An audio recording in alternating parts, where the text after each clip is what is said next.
And I remember climbing up. There was a sort of smaller section where the speakers would sometimes be built up. And I remember a couple of times actually asking the steward to give me a puddy up. Could you give me a lift up, please? You know. Hi, welcome to Music Behind the Lens.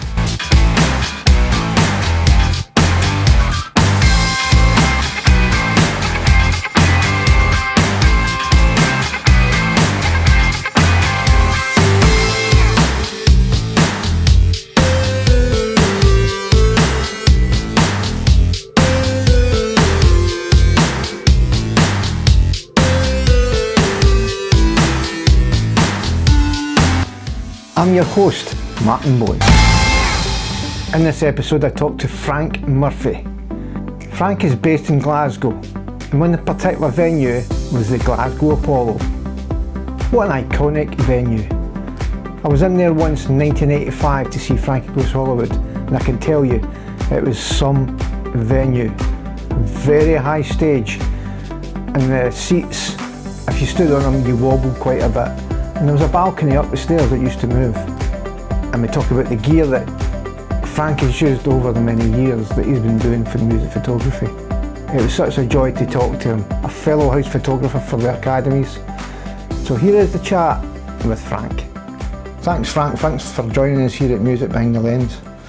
I'm sure you've had the utmost opportunities to be interviewed, and I'm really pleased to say that this is one of the first ones you've done. So, are you okay? You settled in? And Totally, Martin. Thanks very much for inviting me down, and looking forward to this. Yeah, definitely. It's a wee bit different from us being behind the lens. And that's the whole point of the project. Yeah. Get out of our comfort zones. But I do believe music photographers get the hard end of the stick. And I'm a great believer in it, that we need to try and promote more for music photographers as we progress, especially the older generation like us, because it's a lasting memory for a lifetime.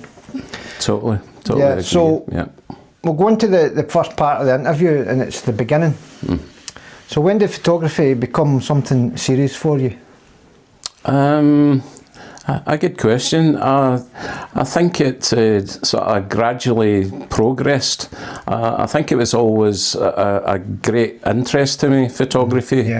But to develop it and take it to a different level, probably I think it was early 70s, to be truthful. Right, that's probably when I started as well. I used to take photographs. We've seen some of your cameras, but I had a little Instamatic cameras and the big cube flashes and stuff like that on totally. it. And I used to take pictures of cans and dead birds. So I mean, that's how I started. Mine was family. Right. I used to have them right. Stand still. Right. Let's get your picture. Whether it be my dad or my sister, brother, cousins, whoever. You know, it sort of developed through there. It was like, when I got my first camera, obviously that was me. I was hooked. I just wanted to take photographs, you know. So I think I discussed that with Kim Ayers and his. He talks about when he started doing it. He did it mostly in his late 40s due to some ill health. Okay. And he finds when you first get a camera, you're photographing everything. You're zooming in on flowers and insects and all sorts of things. Yeah. I was the cat, the dog, as I say, but mostly family, and then you try and develop it as you go on, as you get a wee bit older, and then chase my mother up for rolls of film, and she used to crack up.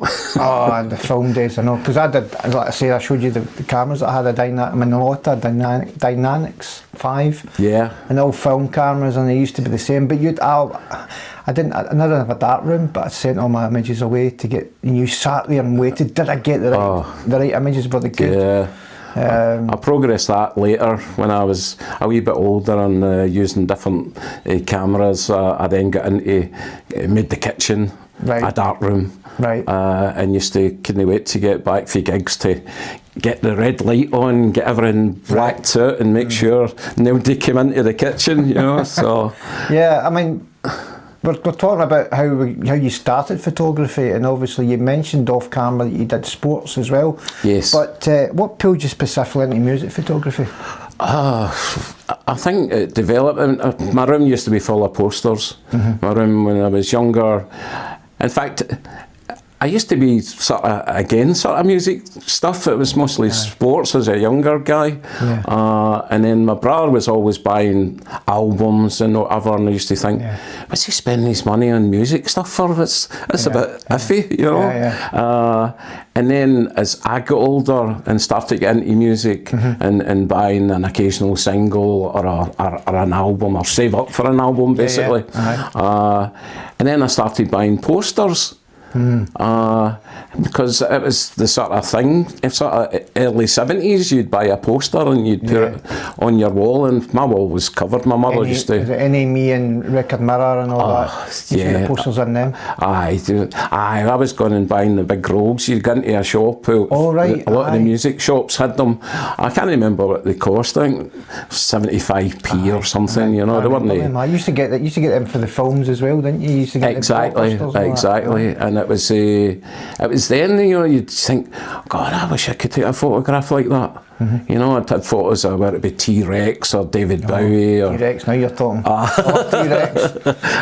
T-Rex. And Melanie, I used to love Melanie, so I'd photos of her. James Taylor. I did posters. Honestly, you couldn't see my wallpaper. Wow. It was just covered. My mother used to crack up, you know. She used to go, you need to take them down, you know. I know, because it rips. It used to... It was the wood chip wallpaper. And it would rip it with the sellotape or the glue tack, and you would just rip the paper. I don't get it wrong, my dad was glad because he didn't need any decorating, so it was perfect, you know. So I think I think that getting into music always right through. I got my first camera when I was 8, right? You know, and it was like one of those ones. Used to pester my mother for rolls of film. She used to crack up. I think she thought buy the camera for him and that, or keep him quiet. But then she forgot about you have to buy film for the camera, you know. I've not got any money. I've not got any money for film, you know. So, and then it was a case of into music, into buying albums, the posters, my photography. I thought, God, I'd love to do that. Honestly, I'd love to get to the situation of going to a gig and taking the photographs. Now, at the early stage of my life, I'd never been to a gig.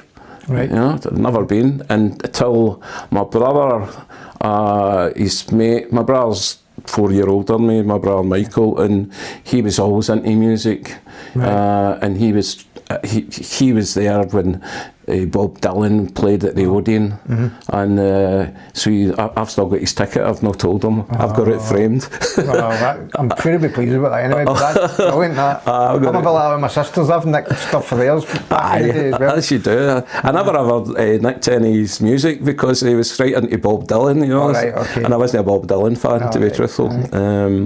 But so back to the question that buying albums, buying singles as a young guy, and then buying the posters, and that drew me into music, you know. And I honestly thought the photographs are so good. I thought I'd love to actually do that, you know. And as I say, as I got older and got access to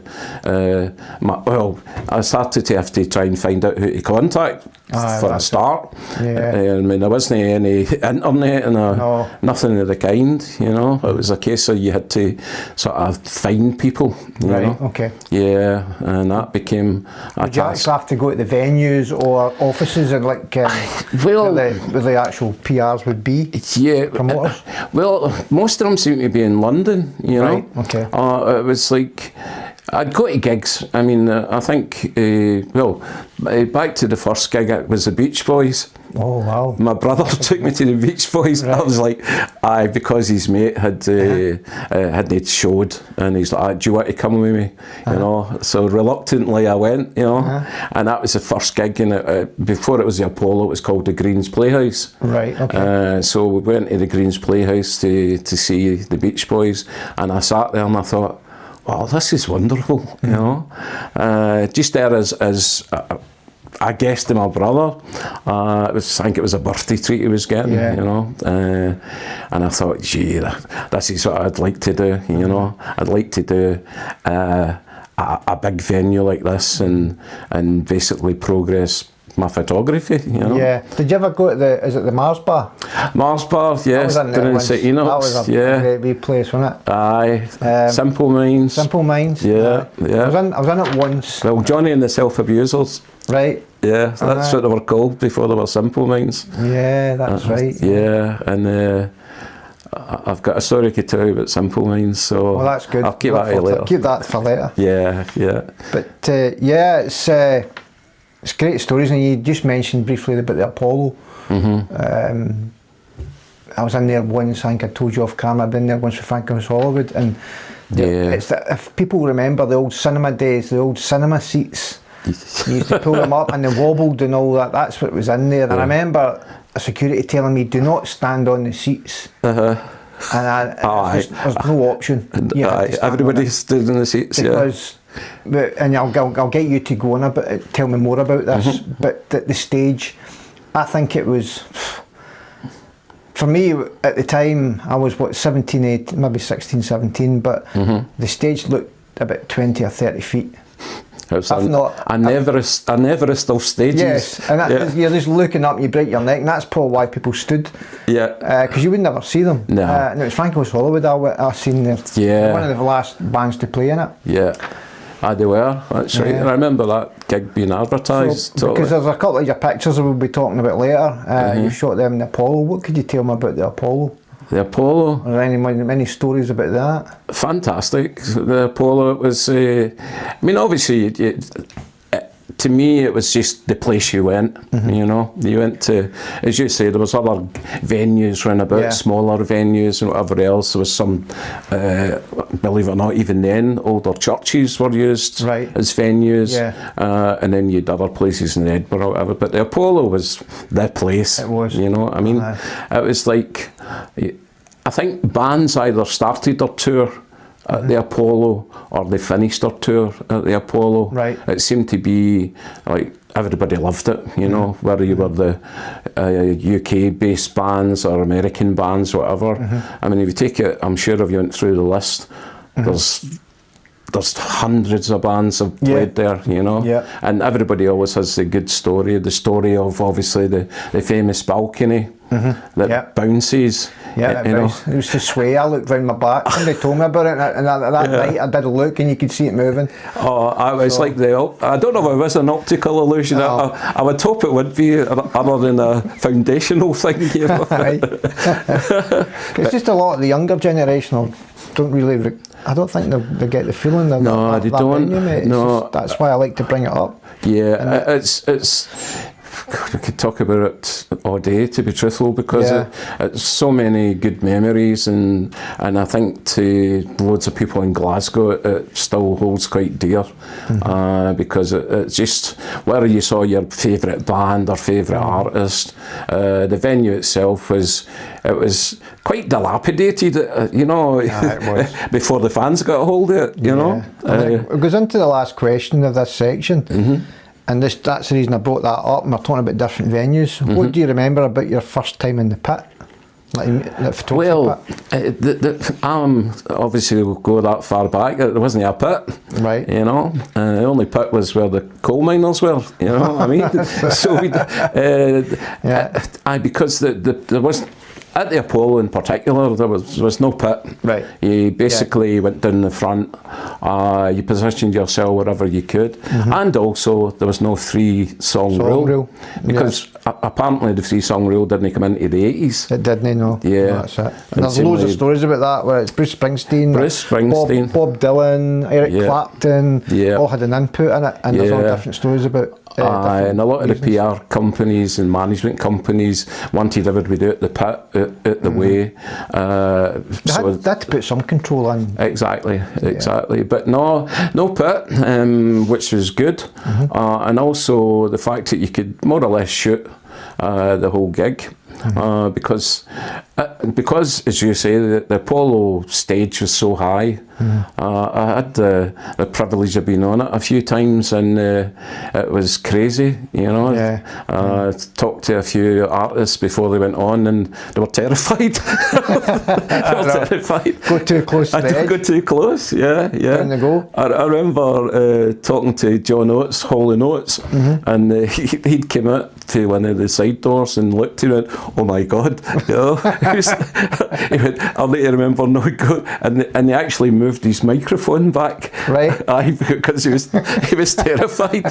So it makes it that much harder to photograph them. But there've been all sorts of debates about it. I mean, I've seen stuff in the internet. Yeah. And it's like, was it 10 foot high? Was it 12 foot high? No, as they say, higher. It was higher. Yeah. It was definitely, and I was there, and I can vouch for that.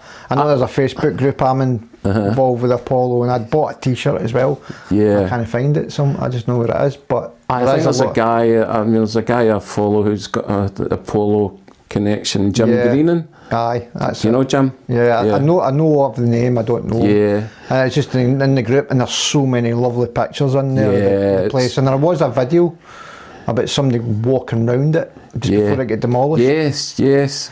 So I'll put the link in the actual description of this video. As I say, it was such a iconic place, you know. It was like, but you don't realise it at the time because as I say, it's just the venue you go to. Yeah, you know? I think the next place now is a cinema.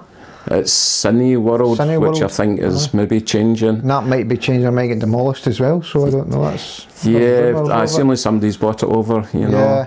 But going back to the stage height, I mean, there's nothing like it. There's nothing that exists. I mean, have we got whether the O2 or wherever you're going, nothing. I mean, at times you actually got the best photographs with no being at the front, because as you say, your angles were all a kilter. You know, you were in a situation you're like this, you know. So the good thing was that they had boxes at the side.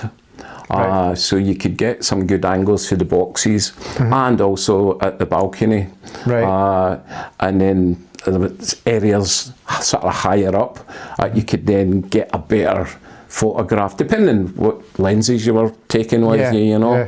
But once you got to hang it, once you knew what you're doing, you knew what to take with you, you know. And I remember climbing up, there was a sort of smaller section where the speakers would sometimes be built up, and I remember a couple of times actually asking the steward to give me a puddy up. Could you give me a lift up, please? You know, and I got to that level, and even at that level, it was still.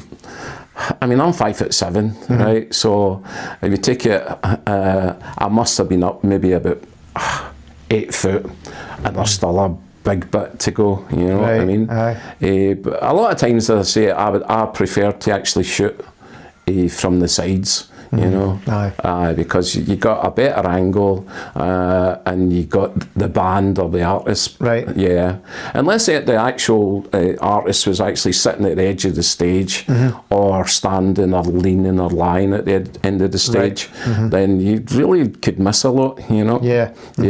Oh well, it's wonderful how you all started, and obviously you've brought along some of your cameras as well. We'll look into that in the next section, which we're now going on to. It's the craft, and all about your gear and the lenses that you use. So what camera system are you using, and why do you use it? For the last number of years I've used Nikon. Well, the early days I used Nikon, but the current range is Nikon. I use the D4 and the D4S, which I love. I did try the mirrorless. Yeah, I was in the situation. I mean, that's my camera. The D4S. You're the same. You know. Two of them, you know them. Love them. Exactly. Yeah, they're just so good. The D4, I do like the S version. I just seem to use a bit more. Yeah. You know. I would think early doors it was obviously Nikon. I don't know why. I think you get that. You either go pick a brand. Canon or Nikon or Minolta when it was Minolta. Or, as I say, I've used early doors practicals or practicas, whatever the word is, and they were good. But again, it was dictated by what you could afford. You know, it took me ages to save up for a Nikon. A Nikon. This wonderful beast was you showed me that earlier. Superb, honestly. And the fact it was rolls of film, so you were limited what you could use. Whatever you could afford that week. But when you're maybe not even working or starting to work. I mean, I was at college for a period of time as well, and many an exam I used to sort of run right through and then think, I can still make it to the Apollo, you know what I mean? I remember one in particular, I was sitting there and I thought, right, here we go. David Bowie was playing at the Apollo, and I was to do this exam, and it was a 6 o'clock start, and I thought, this is a nightmare. I'm never going to get there in time for the gig. And obviously I didn't have a car, it was you had to wait for the bus or whatever. And I remember just putting any answers down, and I went, he finished. And the teacher's going, that's fine, just sit there. And I was like, but he went, no, you have to wait till everybody's finished. And I was like, I did fail the exam obviously, but it was one of those. But this was fantastic. When I went to that, it was just so good, you know what I mean? I think a lot of it at the beginning was a bit of snobbery, to be truthful, because you thought, not there was many photographers there. That was the other thing as well about the days, because you were in a situation that you were basically, you weren't competing against anybody, to be truthful, because the press guys were always there anyway. You know, I mean, the press guys were it be guys for the Evening Times or the Heralds, or I think even then there was the Evening Citizen. You know, so it was these guys were there as in staff photographers. You know, so I thought, well, there's definitely a niche here that I could maybe fit into, and that's where I obviously found a bit like, this is what I could do, you know. So with those cameras, what kind of lenses were you using? With that, again, whatever I could afford, to be truthful. I never ever had a Nikon lens till I was older, you know. I used, obviously, whatever lenses I could get to fit. I think I eventually moved on to a couple of Nikons, and there were bizarre ones like 1.4s, and which was good, obviously, for the low light and stuff, you know. I think the longest that I had was 180. 180? Yeah. At the 50s, I had a few 50s, 180s, whereas now the sort of workhorse is a 2470 and the 7200, you know. Well, the 14 to 24.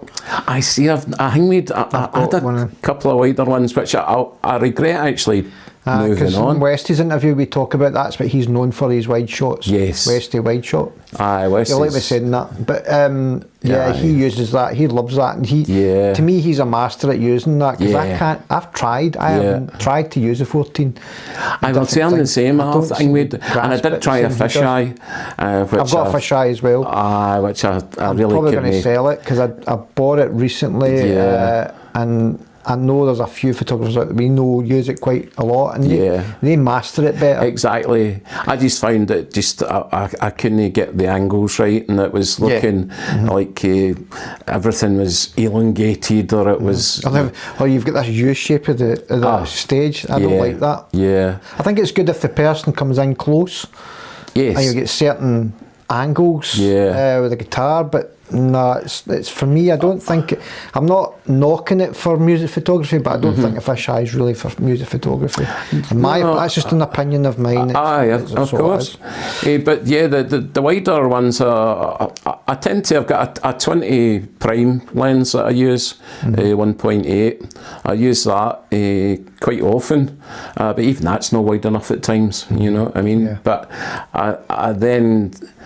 I like a lot of close-up shots. I like a lot of tight shots. You know, I mean the artists. But then I tend to vary it and respect it. If it's a band I'm shooting, then I try and get the band. You know, you know yourself. Even in bands, there's always that key character. You know, which always seems to be the lead singer. You know, but I used to do that at first. I used to, when I went to the gigs early doors, if it was a band, I'd make sure I got the band. You know, because that's what everybody wanted. Yeah. You know, it wasn't a case of you could just like one of the photos I've obviously used as one of my main 5, and again it's the band. You know, could have got photos of Sting. You know, but then Sting was obviously just a member of the band. Yeah. You know, that's it. Who became obviously a superstar. Superstar in his soul, right? Yeah. Yeah. I mean, if you had to shoot a full gig with one lens, what would it be? I would say the 24-70. 24-70, yeah. Most people say that. I think it covers most of your options, you know. Craft. We're just getting near the end of this section, the craft. So, do you make any decisions what you're going to shoot when you go into a venue or a pit? Yes. Again, as I'd said previously, if it's a band, I try and get the photograph of the band. If it's just a solo artist, then it's obviously a lot easier. But again, as I'd mentioned, you're in a situation that there's always a lead person in the band, you know. So I have a sort of idea, having usually the week before, or look at a recent video of the artist to get an idea of what they do on stage, how they look on stage, what the lighting's like. I know it can change from gig to gig, but I try and get to the situation of having something in my mind that I would quite like to get. As I say, I do like getting some tight photographs. You know, tight and bright, as used to say back in the day. Tight and as bright as I can. Tight and bright. Yeah. That's what I used to get told at Universal News. Yeah, but I think the fact like yourself doing the O2 Glasgow or working through in Edinburgh at the Corn Exchange, you're familiar with the actual setup. Because we're both house photographers for the venue, and it does help. Totally.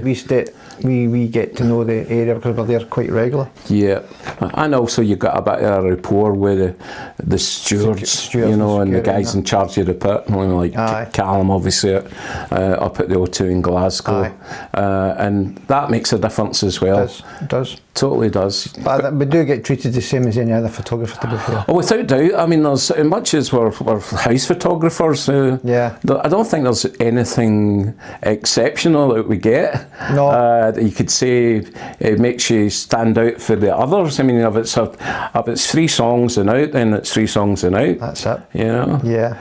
We'll talk about that later on in the pressure, the 3 songs, but we'll end that little section. We'll go into what your workflow and your editing. Okay. What does your workflow look like after the shoot?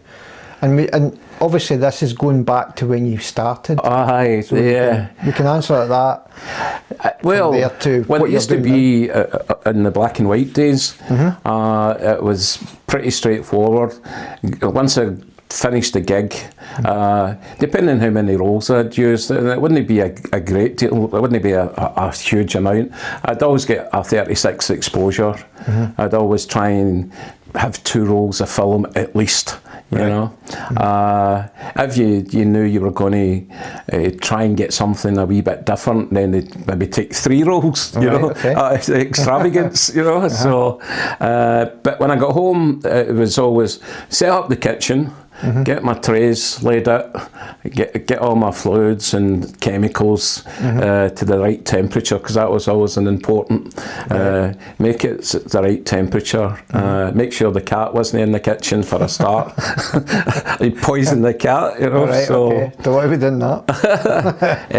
But yeah, so it was a case of I wouldn't set up my enlarger to the next day. I'd make sure I got the rolls developed, and then leave them to dry, and then the next day I would again black the kitchen out, get my enlarger set up, because the fact it was always used as a kitchen, and I was always told, no, you can't have that there until such and such a time, and then I get to the situation enlarger.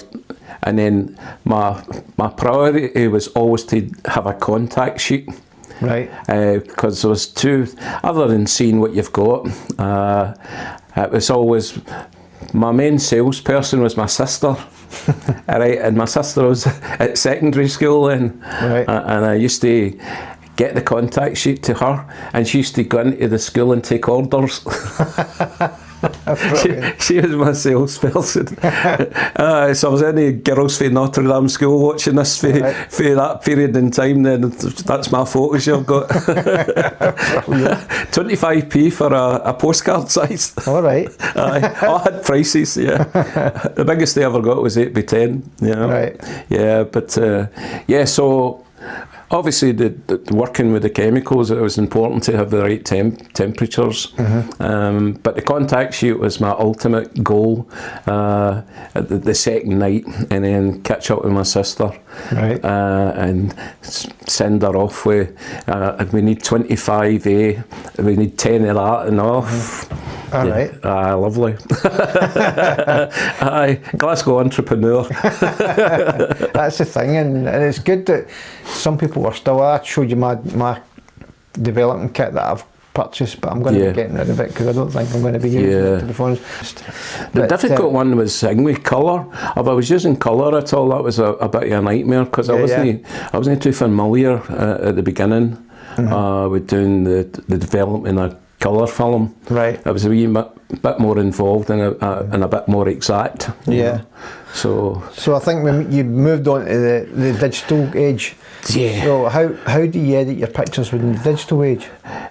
When I go home, again, the first 3 numbers, and then I'll stay if it's somebody I want to listen to, if it's a band or artist I quite like. But I find myself, after the first 3 numbers, jumping in the car, heading home, and I have it where it's just me. It's not a necessity, but I always like to try and get my images down to London as quick as, you know, either the same night or early in the morning. Yeah. And then I'm in a situation I just use my tablet. I find it easy to use my tablet. Everything's stored in the cloud anyway, you know, so it's all raw images. And then basically I open them up in Lightroom, and I do basic stuff in Lightroom, because I'm not familiar, being totally honest, I'm not familiar with a lot of the capabilities of what Lightroom offers, you know. So there's a lot of basic adjustment. I did get told I was over editing, you know. Right, okay. Yeah, so I've cut that back quite a lot over the last sort of 5-6 years, you know, and then still developing that as well, because it is a new world, you know, and it's evolving, and you know yourself that they're capable of doing all sorts in Lightroom, but again, over editing is something that I'm I'm getting a bit more aware of, to be truthful. The old days it was fine because you knew exact what you wanted. I used to keep a book. If I was using a certain, whether it be HP5, HP4 or whatever, black and white, I knew my timings for, you know, doing stuff at different gigs and venues and so on. So, but still learning, still progressing with Lightroom. So Lightroom's where I do most of my adjusting, you know. So did you feel you've got an editing style? Yeah, I try and be a bit more minimalist, you know. I try and keep it as basic as possible. As I say, I do like obviously doing tighter shots, you know, so it's, you know yourself, if it's a quick one and you're maybe not quite right, you know, it's a wee bit too underexposed, and, you know, trying to bring back stuff. So I'd say I use like black. I use black sharpening and basic adjustments, you know. Okay. So when would you know your image is finished then? What do you feel? I mean, I find this is difficult because you can sit and edit a picture for ages and ages and ages and you think, right, okay, that's it, ready. Do you have a feel that, right, that I've done enough to that, move to the next one? Yeah, when I look at it and it looks as if it's not quite the way, you know, you've got something in your head that what looks right to you might look different to me, or vice versa, you know. So what I'm happy with is try and make it as clean as possible, you know. Again, that we spoke about as well, obviously you can get away with a lot of stuff in music photography, you know, whether it be too grainy or maybe there's a wee bit of movement in it, you know, so motion blur and different things. Movement blur as opposed to no focus properly. You know, so that picture I've got down to your side there, but I took it with Wickerman, Stereo MCs, and I used the kit lens 18 to 55, I think. And we've got a lot of motion blur, and Stereo MCs used that in their tour posters. Which is quite nice. But as I said, I try and keep it as basic as having not done a lot of work on Lightroom and not knowing the major capabilities that it's got. I look at the photograph and if I like it, and occasionally what I'll do is I'll send it to my daughter. And get her reaction, you know, and see, you know, getting a second opinion and what do you think is this, you know, so I always try and bring her into the equation as well, because she's quite artistic and she's done album covers and stuff for different bands, you know. That's good then, she's the perfect person to help you there. And got more knowledge of the new technology. Yes. So that's just a brief, that moulds in with the craft and the workflow and editing. So we'll move on to, I've called this the pressure. Pressure of, basically you're at the venue and you've got this mindset of how you're going to tackle it. I mean, as us, we're both house photographers, and I don't know if you've experienced this, but I tend to turn up at the venue, and sometimes I'm known as Frank. And it's usually has happened at the Corn Exchange, and they never gave him a pass, but they did sort it out. And that's because they never gave you the pass because you thought they were Frank. That's it. And I'm thinking, we've got a name here for Frank. So, but and then it's like your name's not on the list, but I've realised that I didn't tell them I was a house photographer. But anyway, that's just by the by. I just thought I'd add that in. So that did feel pressure sometimes there. I'm standing there going, I'm the house photographer tonight and I'm actually shooting for this venue. I've done it, Martin. I've turned up and it's much whether they know you or don't know you, just go, hey, there's no pass here for you. And again, likewise, going, I'm actually the house photographer, you know, for that gig that night. And all right. And they've got to go in contact. Somebody has to contact somebody. They're on the radio, you know, so I feel your pain, mate. So, what's your mindset when you're in the venue? It doesn't have to be the O2s, where they're regular. You've got the Barlands, you've got the Hydro, you've got Ivory Blacks, you've got all sorts of different smaller venues. Yeah. Have you got a mindset, and then you've been told you've only got 3 songs to cover? I think the fact that we get so used to the 3 song rule, you know, you accept it. If you get, like the other night at Skillet, they said 4 songs. 4 songs? Yeah, because obviously there was something that they wanted photographed, which was only in the 4th song. Right. So that was understandable. But you know yourself, you've been to other gigs in other venues, and it could be, as I'd mentioned to you, even at the Corn Exchange, it was 1 song. Yeah. It was 1 song a night. You know, I think you have to be prepared for anything. I mean, constant rule seems to be, you get the first 3, and so again, likewise, you know, it's front of house. There's no pit, you know, which is becoming a bit more normal at times. Yeah, the hydro. You know, if you don't turn up with a longer lens, then you could be, you get a lot of nice atmospheric shots. You know, that's right. Yeah, I did have a big lens. But I think it's making sure if you're going to a venue, being prepared for all possibilities. Yeah, you know what I mean. But at times it becomes like it's a game of chance. You know. Do you ever feel pressure? No, really, mate. Not really. No, because I just have that sort of attitude that whatever happens, happens. I'm like that as well. So very, very similar on the way. Exactly. I think there's lots of us are like that. You know, like Westy. Westy's the same. He's very laid back. Yeah. I think most of us are that way inclined. You know. I don't know whether that's just experience or age. I think it's both. Yeah. You know. And I think a lot of the younger ones, Gareth touched on this, where they're almost competing.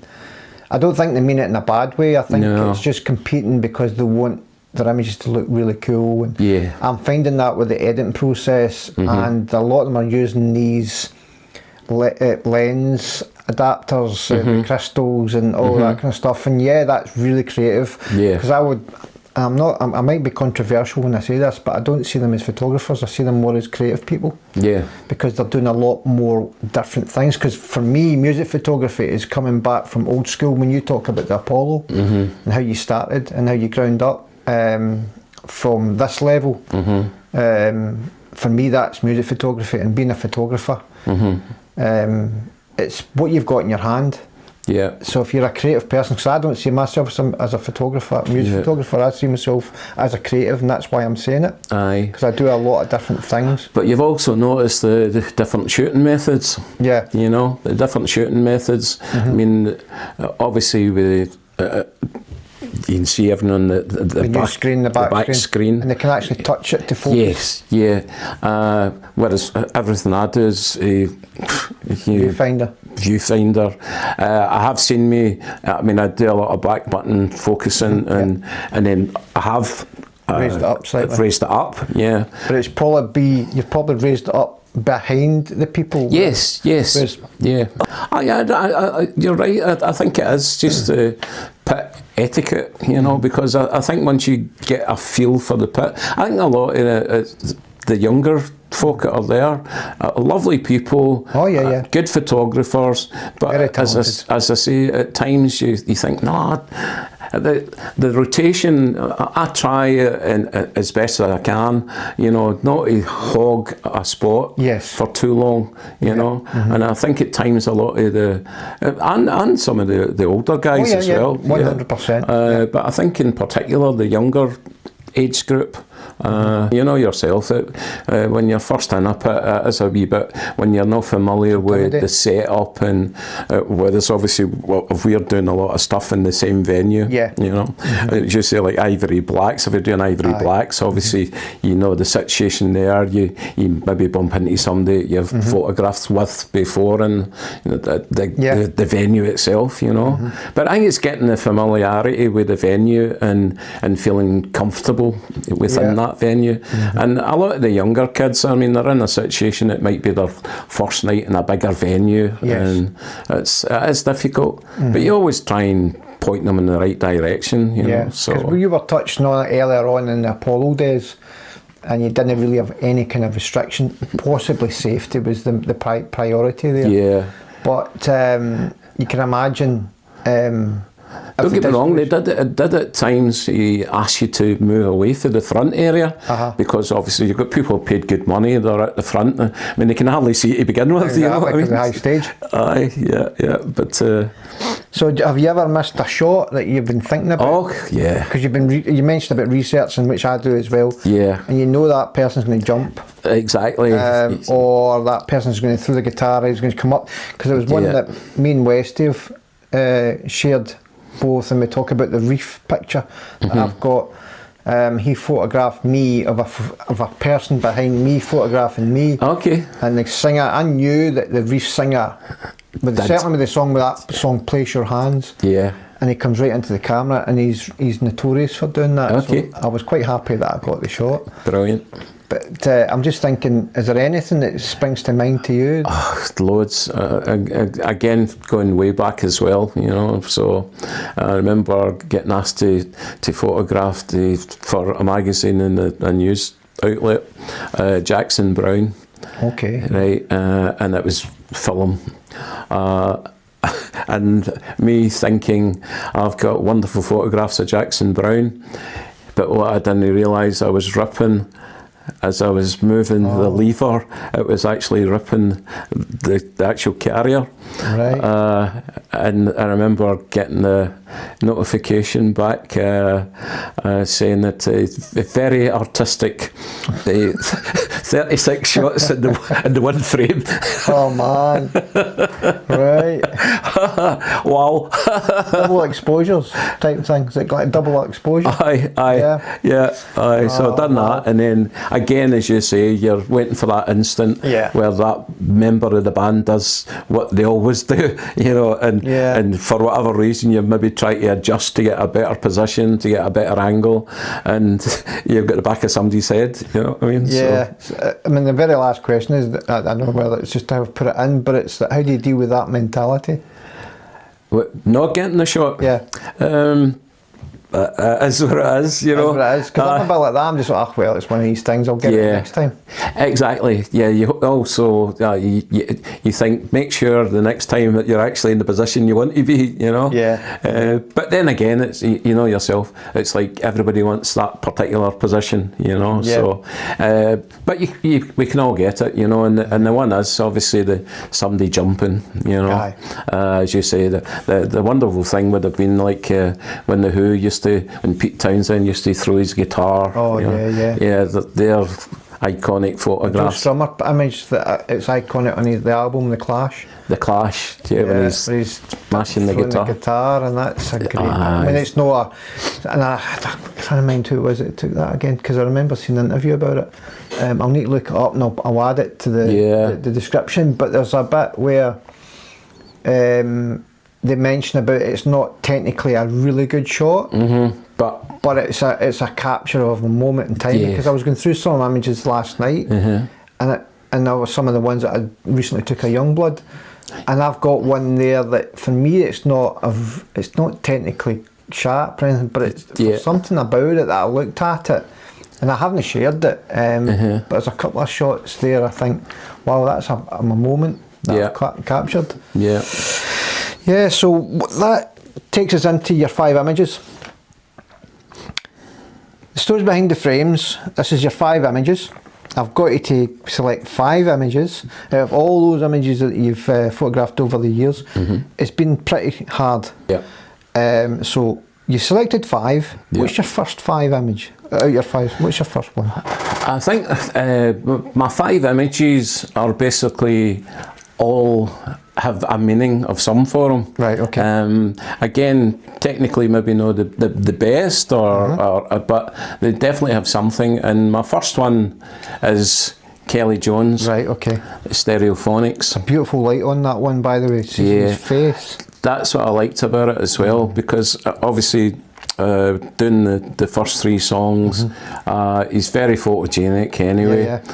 Even I've covered him just as himself doing his tour. This was at the Hydro Right, okay. And it was the Stereophonics as the band.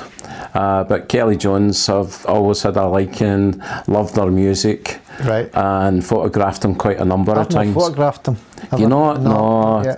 I just think he's just, as I say, so photogenic. He is. He's quite a rock and star, isn't he? a rock star, correct. And I liked this one because, obviously, as you said, the lighting and just his facial look.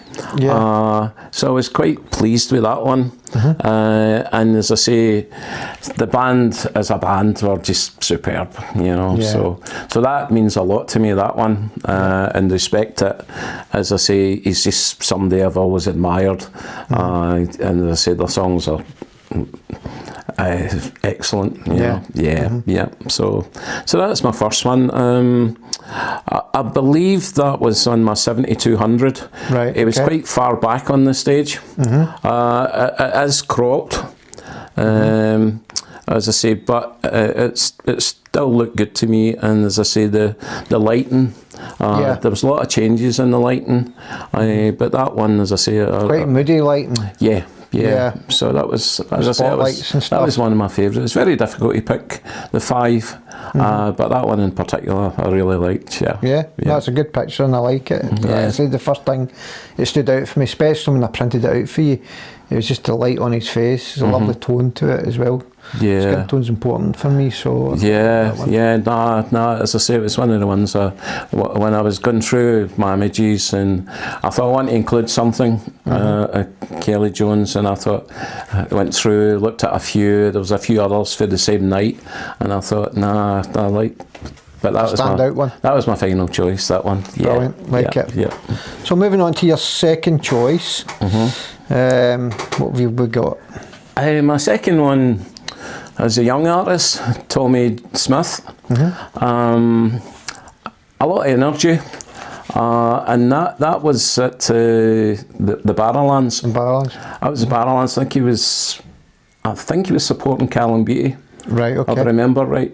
And that was, again, a lot of energy on stage, a lot of movement. And again, I just thought it was something that, again, I do like the tighter shots. Yeah, I'm the same. Yeah, and obviously he's got a lot of energy coming out, you know, facially and whatever else. That would have been way my 2470. And as I say, it was, again, it was one out of all the images. I've used it a few times. He's used it on his Instagram and social medias. So it's like one of those ones. It's a case of, it stood out to me, and I thought, Again, I mentioned this in Westie's pictures as well, and Barrowlands, the lighting engineer in there, whoever does it, and I know some bands have their own lighting guys, but they're just absolutely wonderful. The lighting in the Barrowlands for me is the best. Yeah, it's a great venue. Venue, but looking at that picture, and I don't know if you've ever noticed it, there's a white diamond shape behind him, and that stood out for me.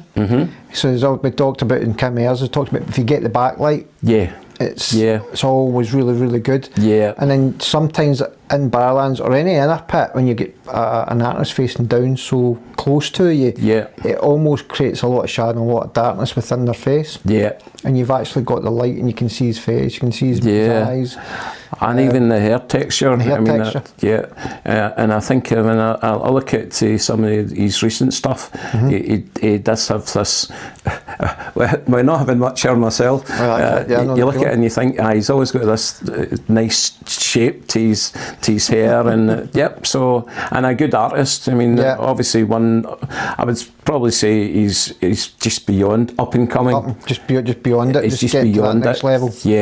So Tommy Smith, good artist, good band, and certainly one I would hope to follow in the future. Definitely. Brilliant.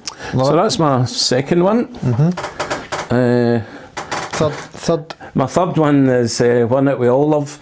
Oh yeah. Youngblood, Dominic Harrison. And again, the Barrowlands. I was there with you. You were there, that very night, and we all got great captures, which is super. This one in particular, because he's just full of energy, and it was difficult to sort of pin him down at times. Yeah, I've got ones when he's running across the stage, but again, kept kissing his guitarist that night as well. I remember that. Yeah. I almost got it, but I didn't quite. I sort of got just the back as he sort of let him go, you know. Yeah. But no, a great entertainer. He is. Good artist. I mean, obviously his recent gig. I just captured on Monday. Yeah, which you've got some great images from as well. Some which behind is your head as well. Yeah. Because it's basically because he stood in pose and I managed to capture him posing. Yeah. Well, I must have been hogging the middle of the pit that night. You got him. Yeah. I remember us all being in the pit at the Barrowlands, and it was. I mean, apart from him moving as quick as he did, we were all the same that night. Because Westy talks about the time where he turned around to photograph the crowd, and he was tapping him in the shoulder. Really? To get him to turn round that night as well, because Westy was in the pit with us. Aye. Oh no, it was good, and again, just that one jumping. Aye. You know, it's just getting that. That was the nearest I got to him actually being still. You know, so yeah, I know. Again, that one he's quite close to the front of the stage, 2470. And again on my D4S. D4S. You know? So I one of the ones that I really liked. I do have quite a lot. I mean, obviously yourself with the ones up here. I mean, I mean, I've got a whole load of stuff. But that one I always used to go back to, and it was one that my daughter Eve really loved as well. So I got a liking for that one. So that was me. That's my third one. The next one takes us back a wee bit. Okay. So she's your fourth one. Yeah. This is my fourth, and Rod Stewart. Rod Stewart. Sitting at the edge of that big high stage in the Apollo. Right. Again, I had a few images, got quite a lot for a few of his gigs at the Apollo. The reason I picked this one, because it's a memory as well. Okay. Because it was one of the first ones I actually did the whole process. Right. I won quite a few awards for that one. I'd done the developing, the enlarging, everything. Right, okay. And it always was one of the ones. I mean, that's, I don't know how old that is, 40 odd years. Yeah. You know what I mean? It was, as I say, good memories. Again, always an entertainer, you know. His famous leopard jumpsuit on. Yes, his jumpsuit. I know I've got ones with him with black pinstripe trousers on and other. But that one always came back to me. Yeah. And his band was an iconic band. He had a lot of really good musicians playing with him as well at the time. But that one, as I say, I did very well with. So that, as I say, good memories. Has he seen that? Rod Stewart? Yeah. I thought he would. Yeah. I was fortunate enough one evening to get asked to go out into the dressing room. He was getting an award for consecutive gigs at the Apollo, and I got asked to go in and do the photograph for that award. Nice memory. Aye, good memory, and as I say, that was the same night. So he has seen it, and a few of the other ones that I've taken of him. You know, it's a brilliant shot, mate. Yeah, thank you. And it's just the fact that it captures somewhere a venue that. Yeah, and that stage, obviously, you don't. I know, that's the big stage. That's a big stage. So whereabouts were you in the venue at that point? For that one, I was in the passageway, down the front. Down the front. Down the front, there was obviously like the side seats, the middle seats, and the far away side seats. So I was basically left of the stage. Yeah. Right, left of the stage. It's a pity I haven't got a picture of the insides, because If anybody would like to donate a picture to me, I could put it up. Yeah, there are a few wandering about, because there has been a few books that have been out about the Apollo. Yeah, I need to have a wee look, see if I can seek somebody out to lend me a picture. Honestly, there's debate after debate. I don't know many times you go into different Facebook pages and to do with Apollo, and no, it wasn't as high as, I know we discussed it earlier on, but yeah, it certainly was, so he was very brave to sit there. So, certainly was, yeah, wonderful. And I think there's another photograph, I hasten to add, not mine. He's actually lying just with his head over the stage. Yeah, I think it's in a couple of books as well. So yep, that's me. As I say, a lot of good memories with that one. Brilliant, mate. Love it. Great one. And finally, the final one. Another Apollo. Black and white, shot through the side one of the boxes. All right. So I could get the band. The police. The police. Again at the Apollo, I think it was 1980, I believe. Wow. Could be wrong.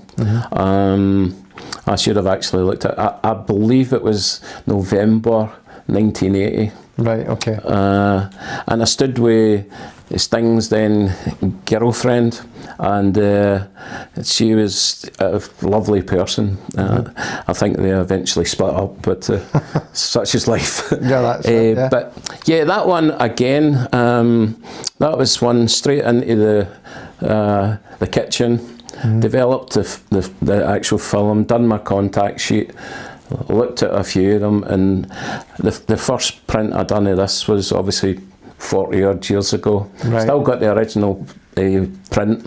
I put it on hardboard. Right, okay. I got a spray and sprayed it and stuck it to the hardboard, which I still have. I should have brought it and shown you. Right. But yeah, so that one I like because, as I say, the fact that I was asked to do the band, and very difficult for certain angles to actually get Stewart Copeland in as well, drummer. So up to the box areas and got a position.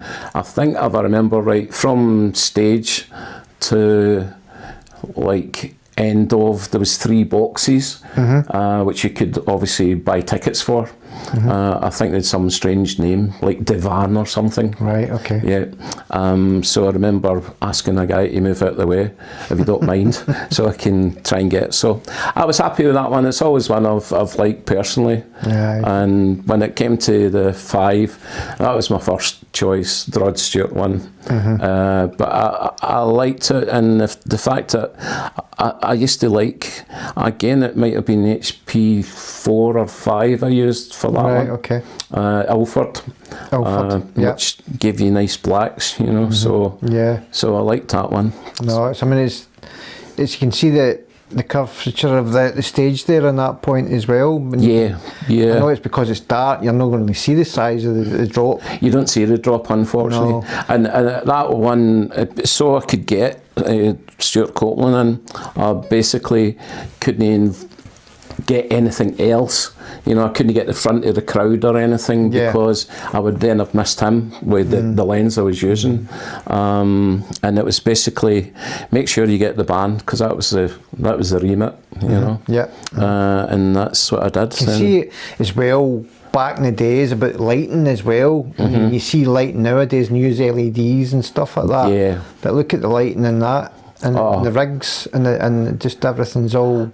When on the stage, it gave me an appreciation what these guys are going through for the whole show, because it was absolutely roasting. I mean, the heat coming off the lights down onto them. I was on, me and my cousin Joe, we went to a lot of the status quo gigs, got to know the band and did a lot of stuff, so we were at sound checks and whatever, and we got asked if we wanted to go up on the stage, and we did, and they were doing everything, light check and sound check, and wow, when they put the lights on, it was like wow, and I had hair then, which so where I was burning through, and I thought, so apart from the heat in the venue, you actually had the heat off of the lights, so. But so that was an easy pick for me. All right. No, it's a brilliant shot. Thank you. Just a couple of questions. Out of all those images, and then you've left that one to the last, what one stands out the most for you? I would say the police one. The police one? Yeah, definitely. As I say, having taken it from taking the photograph itself to developing the film to then printing it out, and a lot of I think with a lot of the film stuff, it was that, you know, because you're more involved, you know, whereas when we're doing the digital stuff, I mean, I know it still is when we're taking the photograph and whatever else, but then you were limited, you know, apart from not being a 3-song rule, there was a how much film do I have rule. All right, yeah. You know what I mean? So you're in a situation, you knew that you had to try and capture. I mean, I think what a lot of people forget about ourselves is the fact that we're only there the whole show. You've only got 10, 12, 15 minutes to get what you get, you know. But in the past, it was, you couldn't look at your back, you couldn't see if your exposure was right. You just hoped that you'd got, because again, the light changing and the differences and the artists and whatever else, you always hoped that you got what you were trying to achieve. It'd be interesting to see if any of the younger ones, anyone's listening to this or watching this film, would they take that challenge, take a film camera in?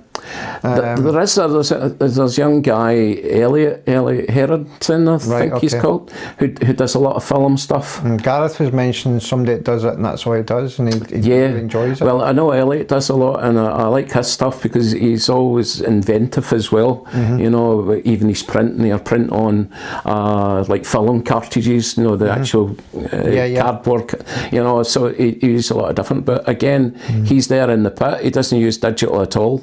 I mean, I believe there's some others who are doing similar.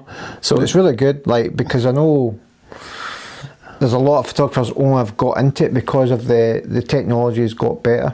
Yeah. So moving on, that's your cracking 5 images. I love that little section. I always leave that more to the end. So we're getting closer to the end, but we'd like to just touch on the industry. This is the industry section. A couple of questions on here, and I'll mention both questions. We can just have a little chat. How is music photography changing, and has access changed over time? For me personally, and again, harping back to originally, trying to find who was promoting, who was the management of the band. You know, it was at times going through telephone directories, trying to find the companies who managed the band, whatever else. Now it's obviously, again, you've still got to find the right person to try and get access, you know. It has changed in respect that when I started off, there wasn't again, when pits did develop and you did start to get involved with pits, there wasn't that many photographers. You know, you'd have your press staff photographers who were always there, again, dealing in Scotland, whether it be people from Edinburgh, or the Scotsman or whatever, or the Herald in Glasgow, the Evening Times and so on and so on. So they had maybe send staff photographers, and then there'd be an occasional freelance, and then you'd a few of the guys maybe come up from London, you know, like Mick Rock, Michael Portland. You'd hang with my mate, Danny Clifford, you'd Bob Ellis, Robert Ellis. I know all those names. Yeah, so you'd all these guys that you were basically competing with, you know. So because a lot of these, you were trying to get your stuff used in different magazines. So again, it was access was difficult. And then we touch on the access. Do you think in future the access is going to be more limited? Yeah. Do you think it's going to be tighter to get? I believe so, and I think obviously in the social media world, as you say, I think if they get to 1,000 reels sent through to them, or they get some video sent through, then a lot of the artist management teams are quite happy with that, you know. But you also know yourself as well that we're in a situation that how many is are actually doing stuff and we're getting no. we're not reimbursed whatsoever, you know. And I think if we were to say, no, we're not doing it because we're not getting money, I know at the beginning, obviously, people do it because it builds up their portfolio, they're getting access, you know, they're not getting any money, they're out of travel expenses and all other sorts of expenses. So you take it, you could wipe us out totally. Because, as you say, you don't need to pay somebody who's just posted, you know, or wanting to post a reel to them or a video to them. You know, I mean, so there is a lot of cost cutting. I think just now there's a court case. I haven't read it all, but Emil and the Sniffers. All right. She's challenged a photographer about the rights to the photographs, and I think it's quite a big case. So rights is different from the copyright? Yeah. So I think that's where people get confused. Yeah. Because you'll always own the copyright of that image because you took it. It's an artist. It's like drawing something. Yes. And as long as you can it's always yours. As long as you can prove that is your image and you took that shot. Exactly, which is the big difference, isn't it? You know, if it's a social media thing or where it's, I think Gareth touched on it as well with yourself, is, you know, if it's for an album cover, if it's for promoting a tour or whatever, then there's different costs involved there from the owner of the photograph. You know, so. I mean, industries as a hot potato, we could talk about a lot of things that's going on. So we're just moving on to the very last section of the interview. That'll just swiftly moves into the reflections. What are you still chasing, and what keeps you coming back? Everything. Everything. Everything. I love it. It's been a big part of my life. I've done other things in life and enjoyed. I've worked the normal 9 to 5 and always go back to the photography world and the music world in particular. And just love it. I mean, I hope I can do it as long as I can stay healthy and active, then and that helps me. Well, that's it. That helps me. It's part of it, you know, because you get that wee buzz before you actually go to the venue and then you meet up with the rest of the guys. It's funny you said that. The Youngblood one on Monday night. That's me, but the Hydro. I hadn't been at Hydro for a while. But because he's so active, and I was aware the pit was quite busy. There wasn't a lot of photographers there, but it was busy through camera and his media team. And you were quite aware of it. But I was absolutely knackered. I was out of breath. And I'm thinking, I need to get fitter. But again, we talked about starting it in the late stages. Per O'Hagan mentioned that he's just in his 70s. He's still actively doing it, and he's shooting for Getty. And he's at the big festival next year, which I hope to attend. The T-Rock one up at Norway. So I'm hoping I'll be 60 next year. Good man. So I'm getting old. Which are my age, bro. But no, it keeps me young, keeps me active. Socialising with younger people, seeing new bands. And the technology as well. Technology, learning all the time. Without doubt. I mean, I can honestly say I've still got a lot to learn. You know. Do you have a bucket list? Do you have a bucket list? I think I've covered a lot of my bucket list, to be truthful, you know. Because I think you've captured a lot of the acts who are reforming. Because one of the things you mentioned about the police there, I mean, they're all still alive and still active. Andy Summers, Stewart and Sting. And it'd be lovely to see, because I was a big police fan as a kid. So that's one of the reasons why I like that so much. I still am. And for me, not because the police, we'll not go there, but it's just the fact that I just love them, and I don't know, there was a recent interview with Stuart Copeland or whatever, but they mentioned a bit of reunion. But I don't think it ever happened, to be truthful. No, I don't. I can't see it. I think I'll not be controversial, but they always have a lot to say about Sting. You know? Right, okay. I think he controlled everything. Yeah. You know, Yeah. and I think the other guys being fairly independent guys, it was hard for them to adjust. But it's the same with a lot of bands, and it's sad at times that I mean, apart from them getting older, there was a lot of these bands that split up when we're still young guys. You know, I mean, you could go as extreme as the Beatles. You know, I think once that sort of span on the works happens, it depends how they react to it. I mean, there's again, you go through history and there's similar stories with I would say, going back to like bucket list, I think there's a new bucket list, you know, as I say, but regardless of whether it be a young band, a top band or whatever, then I think I'm happy photographing them all.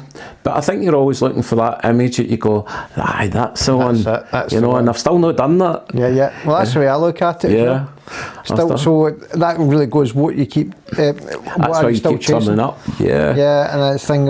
I'm just chasing the next shot. That's what Gareth said as well. So But yeah, thanks for an entertaining day. Thank you. It was a really great chat, mate. I enjoyed chatting with you eventually. Thank you. That's good to catch up, mate. And just talk about something we both like. I love music photography, music, and just socialising in general. So how have you found it? Aye, good, man. Good. As I say, I was up all night going, what date was this and what date was that? You know? Right, okay. Were the Romans still a bit? I know. But no, thank you. I've really enjoyed it. Okay, thanks for coming. And no, thank you. I'll let you get away back up to the old Glasgow. Aye, sunny Glasgow. Yeah. And we'll hopefully be in the pit together. But mind you, it's hard for us. It's difficult because we're competing. Exactly. Aye, I know. What's your name, mate? But no, it's always a pleasure to catch up with you. Okay, thanks very much, Frank. And thank you. I'll catch you again. Bye-bye. Bye.